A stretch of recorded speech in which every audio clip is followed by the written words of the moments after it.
사람은 누구나 복을 받고 싶어 합니다. 우리 복 받기 싫어하는 사람은 아무도 없죠.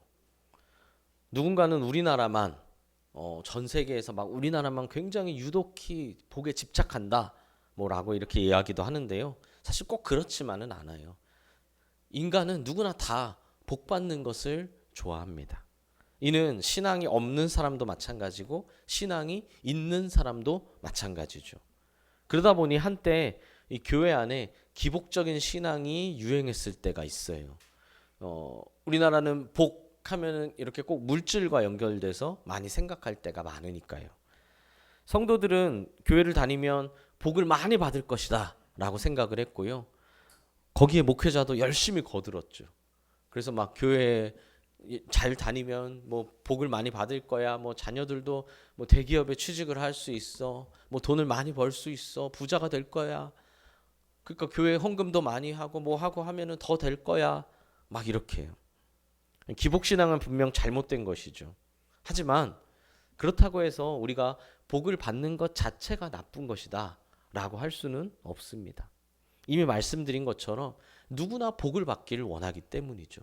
복을 받기를 원하는 것은 사실 인간의 본성이라는 겁니다. 다 누구나 복을 받고 싶어하고 누구나 잘 되고 싶어하고 누구나 내가 원하는 것이 다 잘 이루어지기를 바라니까요. 그럼 우리가 해야 할 것은 무엇입니까? 과연 우리 주님이 말씀하시는 복이란, 성경이 말하고 있는 복이란 무엇인지를 잘 아는 거겠죠.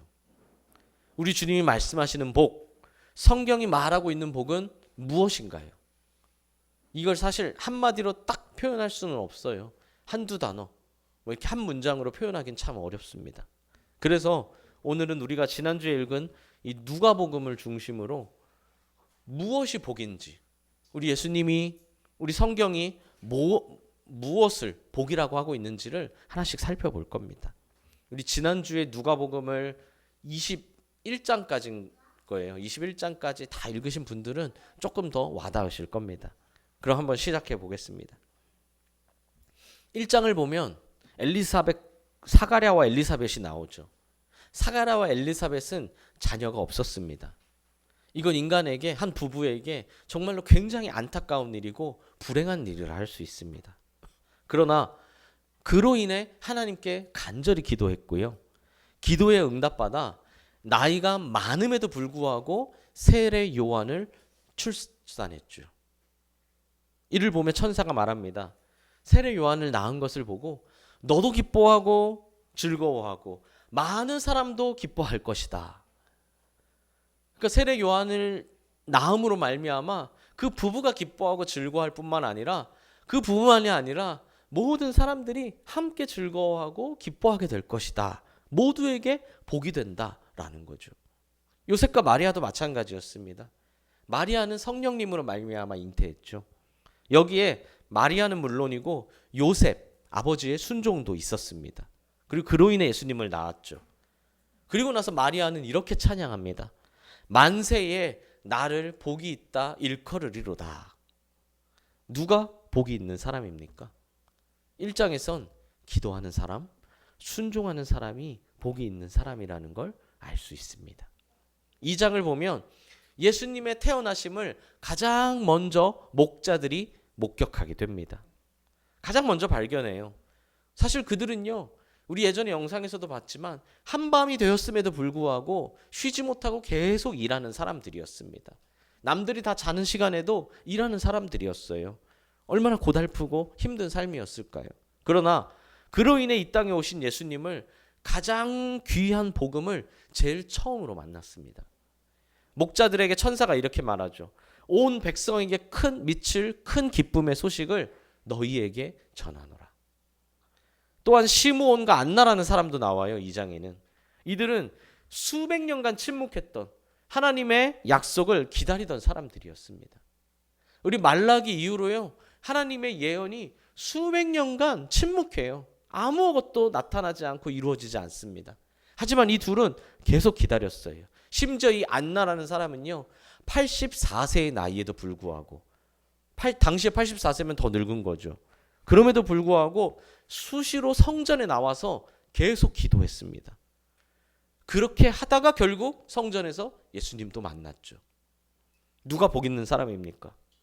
어떤 상황에서도 예수님을 찾고 예수님을 만나는 사람, 그 사람이 복 있는 사람인 줄 믿습니다. 3장을 보면 세례 요한이 나옵니다. 그는 지극히 절제하는 삶을 살아가며 예수님이 오실 길을 준비하던 사람이었습니다. 권세자들에게 미움을 받으면서도 하나님의 말씀을 온전히 선포했고 그로 인해 결국 감옥에 끌려갔죠. 그러나 그는 끝까지 할 말을 했고 할 일을 했습니다. 예수님의 길을 준비하기 위해서요. 물론 사람들은 이 요한을 선지자로 여기며 귀하게 여겼습니다. 그러나 그럴수록 요한은 겸손했어요. 사람들로 하여금 자신을 바라보는 것이 아니라 자신을 통하여 예수님을 바라보게 했습니다. 마치 성령님처럼 말이죠. 그것이 성령님의 역할이거든요. 우리 안에 계신 성령님은 우리 안에서 우리로 하여금 그래, 예수님만이 정답이야. 그래, 예수님을 바라봐야 돼. 예수님을 의지해야 돼. 라는 것을 계속해서 우리에게 알려주시거든요. 누가 복 있는 사람입니까? 자신은 한없이 낮추지만 예수님은 한없이 높이는 자가 복 있는 사람인 줄 믿습니다. 4장을 보면 예수님이 마귀에게 시험 받으십니다. 예수님은 특별한 권능이 아니라 오직 말씀으로만 이 시험을 이겨내십니다. 귀신을 쫓아내고 병든 자를 고치는 사역도 오직 말씀으로 하셨고 온갖 회당에 돌아다니시면서 말씀 복음을 전하실 때에도 말씀으로 전하셨죠. 누가 복 있는 사람입니까? 하나님의 말씀을 믿고 말씀을 선포하며 말씀대로 사는 사람이 복 있는 사람인 줄 믿습니다. 5장을 보면 밤새도록 물고기를 잡으려고 낚시를 했지만 배를 타고 낚시를 했지만 완전히 허탕을 친 베드로가 나오죠. 완전히 실패했습니다.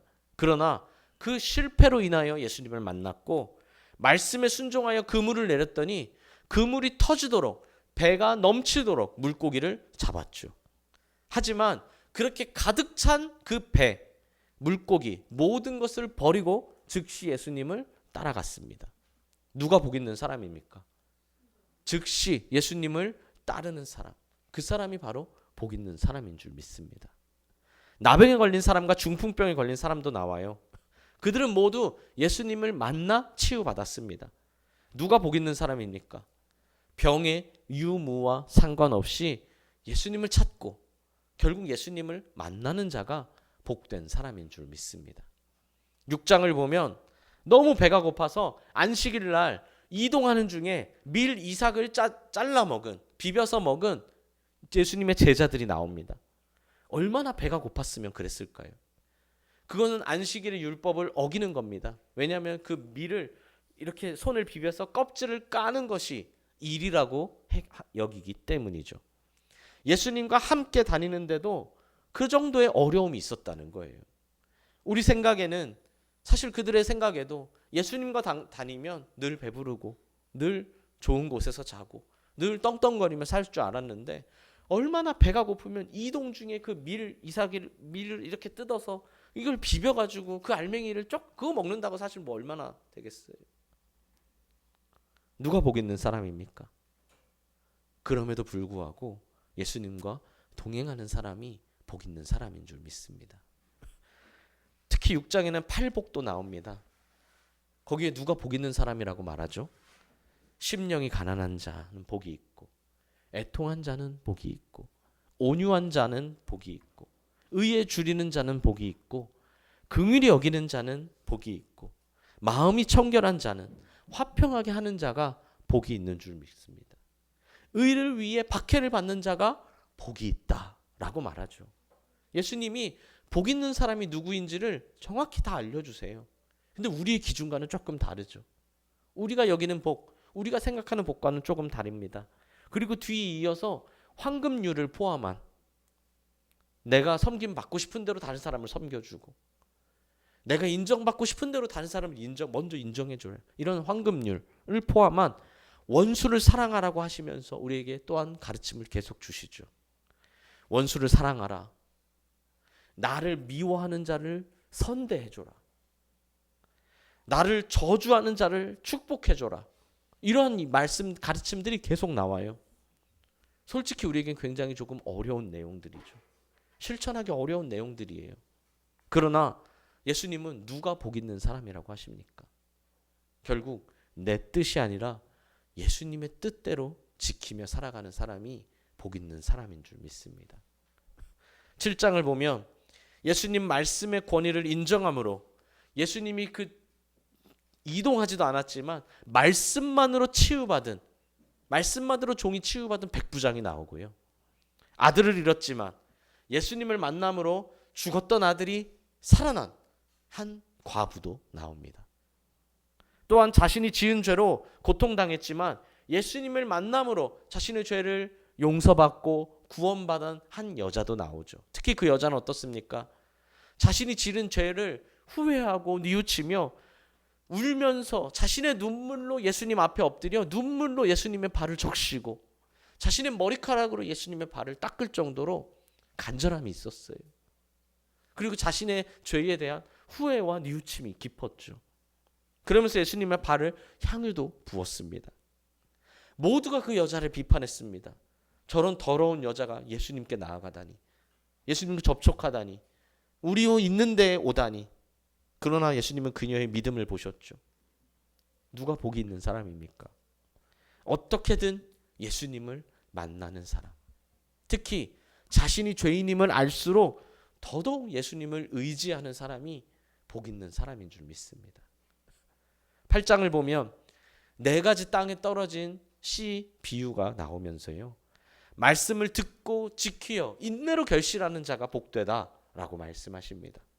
또한 광풍으로 배가 가라앉으려고 했지만 예수님이 말씀으로 바람과 물결을 잔잔하게 하시기도 하셨죠. 예수님의 옷에, 지나가는 예수님의 옷에 몰래 만져서, 몰래 손을 대서 자신의 혈루증이 치료받은 여자도 있었고요. 결국 예수님이 회당장의 집에 그 딸이 아프다는 소식을 듣고 회당장의 집에 도착했지만 이미 딸이 죽어 있었어요. 그러나 예수님은 그 회당장 야이로의 딸을 다시 살려주셨죠. 특별히 그 뒤에는 군대의 귀신 들린 자도 나옵니다. 그 군대의 귀신 들린 자가 예수님을 만나 그 군대 귀신이 쫓겨나 제발 저를 지옥에 떨어뜨리지 말아 주십시오 하면서 예수님이 돼지에 들어가라고 하시니까 그 수많은 돼지 무리가 강에 들어가 죽었죠. 그런데 사람들은 어떻습니까? 오히려 예수님께 예수님 저희들을 떠나 주십시오 라고 말해요. 우리 생각에는 당연히 예수님을 믿는 우리 생각, 그러면 예수님을 얼른 모실 것 같은데 그 사람들은 어땠어요? 예수님 제발 우리들을 떠나 주십시오. 왜냐하면 자기들에게 돼지가 죽으면서 손해가 생기니까요. 참 아이러니하죠. 누가 복 있는 사람입니까? 결국 기적을 체험한 사람이 복 있는 사람이 아니라 끝까지 예수님을 붙잡는 사람이 복 있는 사람인 줄 믿습니다. 9장을 보면 오병이어가 나옵니다. 사람들의 궁핍함과 갈급함이 이 오병이어라는 기적을 체험하게 만들었죠. 그러나 예수님은 여우도 집이 있고 새도 집이 있지만 인자는 편히 머리둘 곳 하나 없다라고 말씀하셨어요. 누가 복 있는 사람입니까? 자신에게 이득이 없어도 어려움을 만나도 자기 자신을 내려놓고 예수님을 따르는 사람이 복 있는 사람인 줄 믿습니다. 10장을 보면 예수님은 제자들에게 귀신이 너희들에게 항복하는 것으로 기뻐하지 말고 너희들의 이름이 하늘에 기록된 것을 기뻐하라 라고 말씀하시죠. 누가 복 있는 사람입니까? 예수님을 믿음으로 이미 하늘에 자신의 이름이 기록되어 있는 사람, 기록될 사람이 아니라 이미 기록된 그 사람이 복 있는 사람인 줄 믿습니다. 11장을 보면 우리가 기도하면 반드시 응답해 주신다고 하십니다. 이거 제자반 암송한 사람들도 있죠. 뭘 해야 되죠? 구해야 됩니다. 뭐 해야 되죠? 찾아야 합니다. 그리고 뭐 해야 되죠? 두드려야 합니다. 누가 복 있는 사람인가요? 기도할 수 있는 사람이 복이 있는 사람이 아니고요. 기도하는 사람이 복 있는 사람인 줄 믿습니다. 12장을 보면 두려워할 것을 두려워하라 라고 하시면서 하나님은 우리의 머리털까지도 다 세신다 라고 말씀하시죠. 성령님은 우리와 언제나 함께 하시며 그러므로 우리가 먼저 하나님의 나라와 의를 구하면 우리에게 모든 것을 다 더하겠다고 하십니다. 누가 복 있는 사람입니까? 세상을 두려워하지 않고 이 땅이 아니라 하늘의 보물을 쌓아두는 사람이 복 있는 사람인 줄 믿습니다. 하나만 더 보면 예수님은 늘 깨어 있어 예수님의 오심을 준비해라 라고 하시죠. 우리 작년 수련회 때 열심히 말했던 말씀입니다. 깨어 있어 준비하는 사람. 누가 복 있는 사람입니까? 많은 사람은 지금 당장 오늘 이 땅만 바라보고 살지만 깨어서 준비하는 사람, 하나님의 나라를 위해 사는 사람이 복된 사람인 줄 믿습니다. 13장을 보면 회개하는 자가 복되고 안식일을 지키는 자가 복되다고 하십니다. 14장을 보면 겸손한 자, 베푸는 자, 부르심에 순종하는 자, 자기 십자가를 지는 사람, 그 사람이 복되다고 하시죠. 15장을 보면 잃은 양과 잃은 드라크마를 찾는 비유를 드시며 회개하는 단 한 사람, 그 한 사람이 복되다고 하시고요. 탕자의 비유를 통해 아무리 지은 죄가 많아도 아무리 염치가 없어도 회개하고 돌아오는 자, 그리고 그 돌아오는 자를 기쁨으로 맞이해 줄 수 있는 사람이 복되다고 하시죠. 16장을 보면 하나님과 겸하여 섬길 수가 없다고 하십니다. 그러면서 하나님을 섬기는 자가 복되도다 라고 예수님이 직접 말씀하십니다. 눈여겨볼 것은 우리는 놀라운 기적을 경험하면 다 예수님을 믿고 다 회개하고 진짜 하나님 살아계시는구나, 진짜 예수님이 믿어야 되는구나 라고 생각할 것 같지만 예수님은 그렇지 않다고 분명히 말씀하십니다. 만약에 그랬다면 예수님도 오셔서 그냥 온갖 기적만을 다 보여주셨을 거예요. 하지만 그렇지 않다. 그럼 누가 복 있는 사람인가요? 기적이 없어도 예수님을 믿는 그 사람이 복 있는 사람인 줄 믿습니다. 17절을 보면 하나님 앞에 선 우리 모두가 그 어떤 사람도 다 무익한 종이라는 교훈을 주십니다. 겸손한 마음으로 내가 실제로는 이만큼 높은 사람이지만 그래도 겸손해야지, 이만큼 낮아져야지 라고 생각하는 게 아니고요. 진짜로 하나님 앞에서는 내가 무익한 종이구나. 무익하다는 게 뭐예요? 별 필요가 없는 사람이라는 거예요. 필요가 없는 사람, 도움이 안 되는 사람. 우리가 하나님 앞에서는 높지만 낮아져야지, 이게 아니라 진짜 무익한 종이다. 이걸 아는 사람이 복 있는 사람이다 라고 하시죠. 또한 17장에 10명의 나병, 그 사람들도 나옵니다. 10명이 나병이 걸려서 예수님께 치료를 받았지만 예수님께 돌아온 사람은 단 한 명이었죠. 결국 누가 복 있는 사람인가요? 자신이 무익한 종이라는 것을 알고 은혜에 감사하며 사는 사람, 그 사람이 복 있는 사람인 줄 믿습니다. 18장을 보면 과부와 재판장 비유를 통해 간절히 기도하는 자가 복되다고 하십니다. 또한 흔히들 돈이 많은 것이 복이라고 생각하지만 많은 재물은 오히려 천국에 가는데 걸림돌이 된다고 말씀하시죠. 돈이 많다고 구원을 못 받는 것은 아니지만 돈의 얽매임으로 스스로 구원과 먼 길을 선택하게 된다는 겁니다. 이어서 예수님을 향해 목청껏 간절히 부르짖은 맹인이 치유를 받기도 하고요. 여기서 재물이 많으면 왜 구원과 멀어지는지 힌트를 얻을 수 있죠. 여러분, 부자에게 이런 과연 맹인과 같은 간절함이 있을까요? 맹인처럼 다른 사람 신경 쓰지 않고 예수님, 다윗의 자손 예수요 부르짖을 용기가 있겠습니까? 사람들 앞에서? 그럼 누가 복 있는 사람입니까? 재물의 양이 문제가 아니라 얼마나 내가 예수님 중심적으로 살아가는지, 예수님 중심적으로 살아가는 사람이 복 있는 사람인 줄 믿습니다. 19장을 보면 삭개오가 나오죠. 나무 위에 올라가는 간절함이 있는 자가 복되다는 걸 알 수 있습니다. 예수님이 타실 나귀도 나옵니다. 누가 복 있는 사람입니까? 주님께 쓰임 받는 사람, 쓰임 받으신다 할 때 순종하는 사람이 복 있는 사람인 줄 믿습니다. 20장을 보면 예수님을 곤란하게 하려는 사람들이 예수님을 함정에 빠뜨리기 위해 온갖 질문을 합니다. 그러나 예수님의 지혜 있는 말씀에 그들은 마치 벙어리라도 된 양 아무 말도 하지 못하죠. 사두개인들은 억지스러운 상황까지 만들며 부활에 대해 논쟁했지만 결국 그들조차 다 꿀먹은 벙어리가 됐습니다. 예수님의 지혜 앞에서요. 오늘날도 자신의 이득을 위해 신앙을 타협하는 사람들이 있습니다. 이 땅에서야 얼마든지 자유롭게 자기 멋대로 마이크 잡고 외칠 수 있겠죠. 마치 그것이 정답인 것처럼, 마치 그것이 예수님의 뜻인 것처럼. 그러나 과연 천국에 가서 예수님 앞에서도 당당하게 말할 수 있을까요? 아마 꿀먹은 벙어리가 될 가능성이 높습니다. 그럼 누가 복 있는 사람인가요? 하나님의 말씀에 순종하며 삶으로 어디 가서든지 당당하게 말할 수 있는 사람. 그 사람이 복 있는 사람인 줄 믿습니다. 21장을 보면 과부의 헌금이 나옵니다. 부자들은 많은 양의 금액을 마치 과시하듯이 헌금했지만 과부는 당시에 가장 작은 동전이었던 2렙돈, 그 2렙돈만을 가난한 와중에도 자신의 생활비 전부를 헌금했죠. 오늘날 더욱 지키기 어려워진 헌금 생활에 중요한 교훈을 주시죠. 우리는 내가 먹을 거는 다 먹고 내가 입을 거 다 입고 내가 쓸 건 다 쓰지만 하나님께 드릴 헌금에는 단돈 1,000원도 아까운 느낌이 듭니다. 다른 것은 절대로 잊지 않지만 매번 헌금은 깜빡합니다. 아이고 목사님 깜빡했어요. 죄송해요. 고의가 아니었다고 합니다.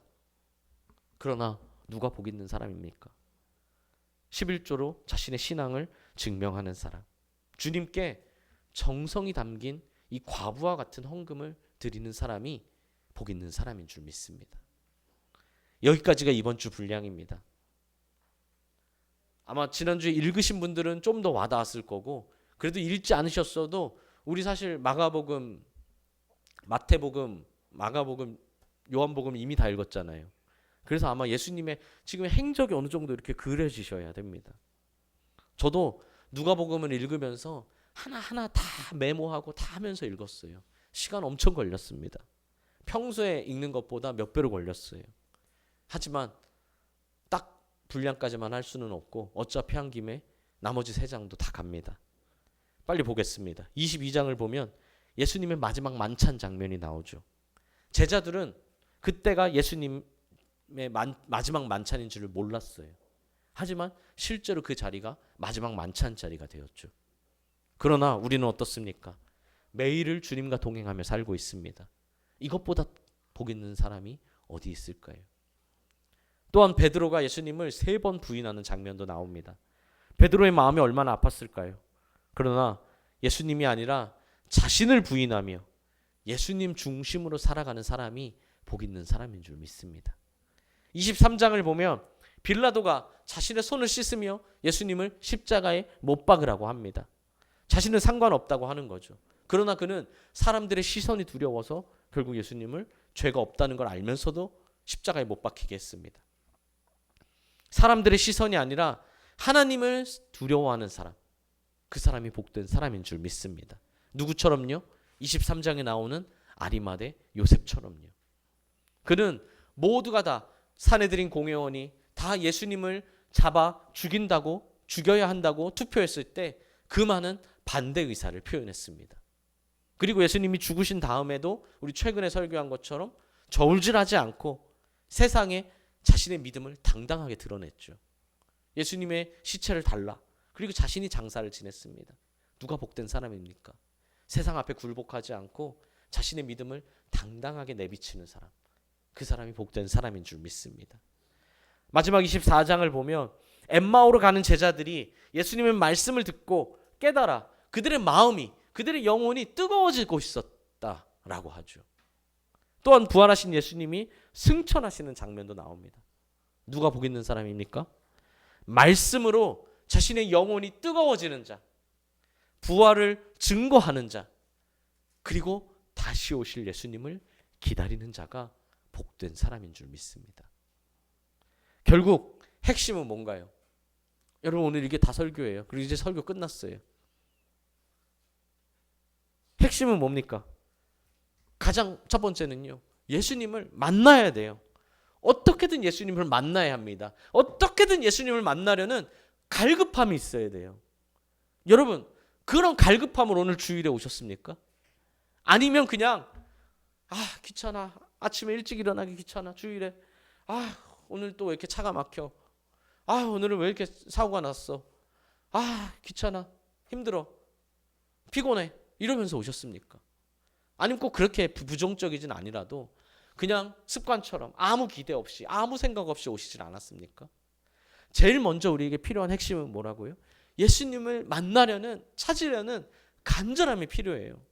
그것은 우리에게도 마찬가지입니다. 이 주일에 내가 오늘 예배를 통해, 내가 설교를 통해서가 아니에요. 예배를 통해 내가 처음에 예배를 시작한 이 찬양을 열심히 하면서 내가 오늘 예수님을 만나야겠다. 내가 기도를 하면서 예수님을 만나야겠다. 응답을 들어야겠다. 대표 기도를 통해 내가 예수님의 말씀을 깨달아야겠다. 이런 간절함이 있어야 됩니다. 설교를 통해서도 뭐를 통해서도 마찬가지예요. 두 번째는 무엇입니까? 말씀 안에 있어야 합니다. 성경을 읽어야 돼요. 그리고 설교를 들어야 합니다. 목장 모임에 참석해야 합니다. 예수님은 계속해서 말씀하세요. 말씀 안에 있는 사람이 복 있는 사람이라고요. 말씀을 알고 듣고 읽고 그대로 사는 사람, 지키는 사람이 복된 사람이라고 계속해서 말씀하십니다. 그리고 마지막이 무엇입니까? 순종해야 합니다. 순종하지 않으면 결국 아무 일도 일어나지 않습니다. 순종은 믿음의 꽃입니다. 여러분, 결국 꽃이 피어야 우리가 결실을 맺은 거잖아요. 열매를 맺어야 결실을 맺은 것처럼 순종은 꽃이고 열매입니다. 오늘 누가 진짜 복 있는 사람인지 알아야 합니다. 사실 세상의 기준과는 많이 달라요. 세상의 기준대로 하면 뭡니까? 대기업에 취직한 사람, 이번에 성과급을 몇 억씩 받는 사람, 뭐 주식으로 성공한 사람, 뭐 이민 간 사람, 뭐 여러 가지 기준들이 있겠죠. 그러나 달라요. 우리는 어떻습니까? 예수님을 믿은 지 정말 오래되신 분도 많은데 혹시나 아직까지도 여전히 세상의 기준으로 살고 계시지는 않습니까? 누가복음 마지막인 24장 53절은 이렇게 말하면서 끝납니다. 오늘 본문 찾으셨으면 본문이 아니지만 있고 동행 노트에도 제가 적어놨어요. 마지막 9절 전체예요. 53절 전체. 뭐라고 말씀하시냐면 늘 성전에서 하나님을 찬송하니라. 늘 성전에서 하나님을 찬송하니라. 누가복음의 마지막은 이렇게 끝을 맺습니다. 누가복이 있다고요? 늘 성전에서 하나님을 찬송하는 사람. 즉 지금 이 자리에 있는 우리 모두가 복된 사람인 줄 믿습니다. 그렇다면 이것을 잃어버리지 않고 늘 하나님 앞에 나와 늘 성전에서 하나님을 찬송하며 살아가는, 늘 예수님을 향한 갈급함을 가지고 있고 언제나 말씀 안에 있고 순종하며 살아가는 우리 모두가 되시기를 간절히 소망합니다.